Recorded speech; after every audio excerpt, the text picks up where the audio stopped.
Next on the news, she's about to enter one of the most prestigious music programs in the country, and it was all thanks to the help of her spiritual home. I want the parish to know that the seeds were planted here.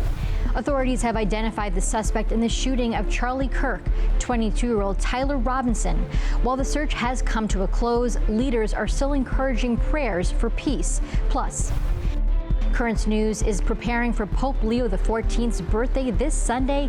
Hear how you can wish him a happy one. I'm Katie Vasquez. Currents News starts right now.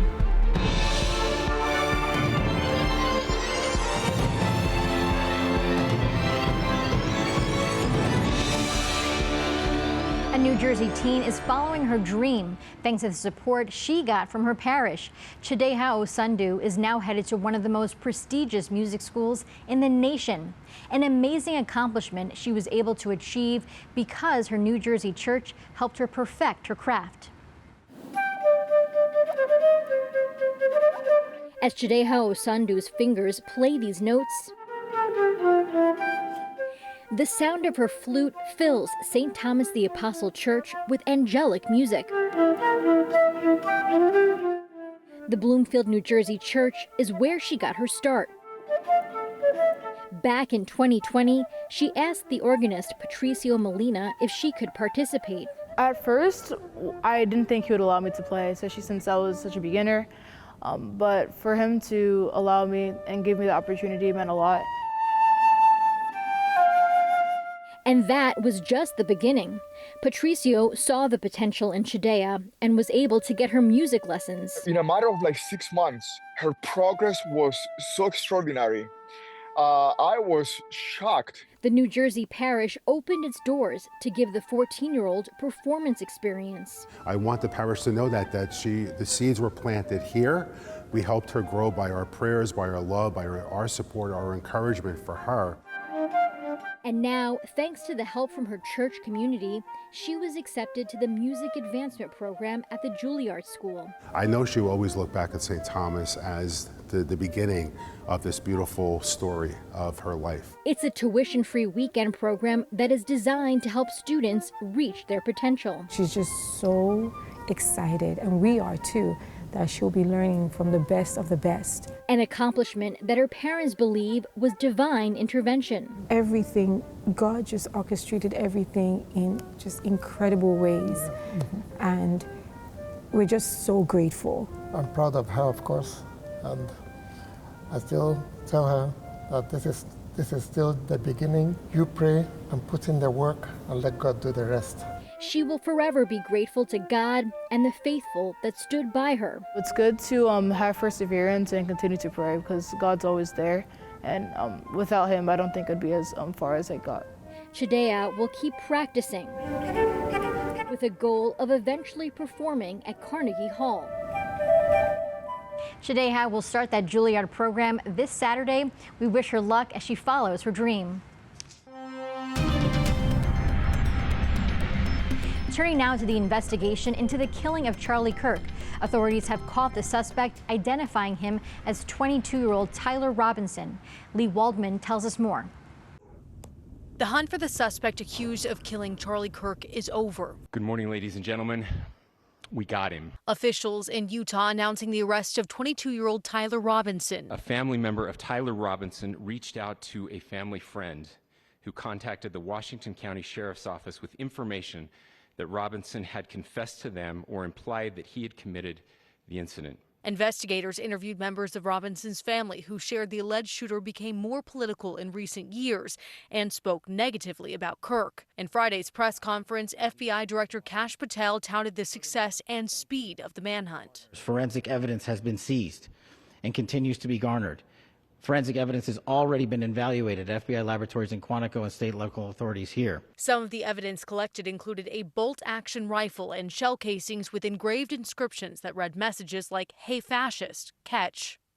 The alleged shooter's roommate showed investigators messages on Discord, a group chat app, where Robinson talked about retrieving a rifle. Authorities believe he acted alone. Cox decried the violence as an attack on American ideals, calling it a watershed in the nation's history. This cuts to the very foundation of who we are, of who we have been, and who we could be in better times. Is this the end of a dark chapter in our history or the beginning of a darker chapter in our history? Lee Waldman, Currents News. While the search for the suspect may be over, people around the country are still mourning Charlie Kirk. Dozens of Catholics came together in prayer in Scottsdale, Arizona, where Kirk lived with his wife and 2 children, to pray for the conservative activist. The Rosary Vigil was organized by Kirk's friend, John Yep, president of political organization Catholics for Catholics. He claimed Kirk went to his church despite not being Catholic. Political and religious leaders have come together to condemn Charlie's shooting. On Thursday, Bishop Robert Brennan joined Currents News to talk about how the church can help reduce polarization in American society. I think we need to set an example among ourselves in everything. So first of all, the key thing is to listen. You know, we've been hearing about the synodal way. That's what the synodal way is. We need to listen deeply to one another, not just kind of follow along and think about what the next thing I'm going to say, but really to listen, to hear what the other person might be saying. And yeah, sometimes we have to debate things out, you know. Ironic, whether you agreed with Charlie Kirk or not, that was really his whole MO, right? Let's have a debate. Let's talk it out. So it is, you know, and the death of anyone in this kind of a violent manner is awful. And of course, on a day like today, a day of remembrance, when we remember the horrible effects of September 11th, it's just so sad. You can listen to Bishop Brennan's full thoughts on our website, currentsny.tv. In the wake of this and other violent acts happening around the country, the bishop is counting on all Catholics throughout the diocese to take part in a day of prayer and fasting for peace on September 15th.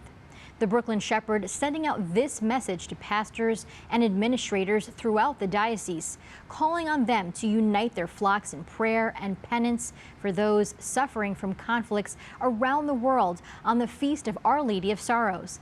Bishop Brennan points out these prayers are especially needed in this diocese, as many parishioners come from lands like Ukraine and Gaza and have family suffering there, and because of daily reports of violence in New York City. A new report out now says violations of religious freedom have a link to mass atrocity crimes.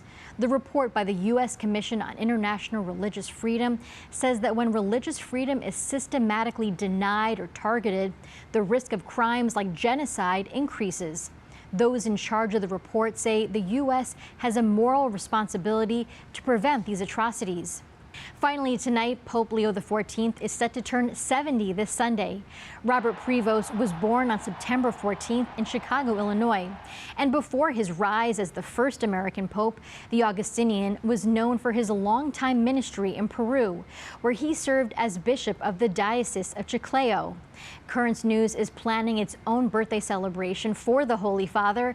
If you want to send your prayers and well wishes for the Pope, which will be featured in our Monday newscast and online, just send them to newstips@desalesmedia.org. That is this Currents News update. I'm Katie Vasquez. Thank you for joining us, because we are putting your faith in the news. Hope to see you again next time.